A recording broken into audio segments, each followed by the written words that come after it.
بسم اللہ الرحمن الرحیم۔ السلام علیکم، میں ہوں سریہ خان۔ آپ لوگ دیکھ رہے ہیں محفل خاص پروگرام G91 نیوز میں۔ ایران نے پہلی مرتبہ اپنے سرزمین سے اسرائیل پر براہ راست حملہ کیا ہے۔ سیٹرڈے کو نصف شام اسرائیل میں فضائی حملوں کے الرٹ جاری کیے گئے۔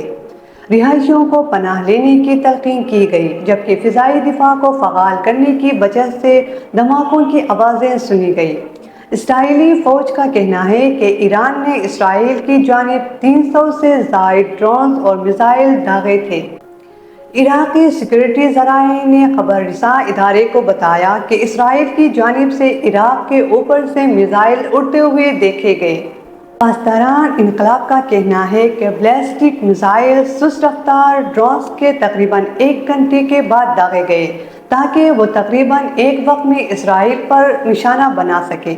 ریئر ایڈمرل ہگاری نے کہا ہے کہ کچھ بیلسٹک میزائل اسرائیلی علاقے میں داخل ہوئے اور نشانے بنائے۔ ان میں سے ایک نے جنوبی اسرائیل کے صحرا میں نیٹریم ایئر فورس میں معمولی نقصان پہنچائے۔ اسرائیل کی فضائی حدود ہمسایہ ملک کی طرح دوبارہ کھول دی گئی ہے، لیکن وزیر دفاع نے کہا ہے کہ ایران کے ساتھ محض آرائی ابھی ختم نہیں ہوئی ہے۔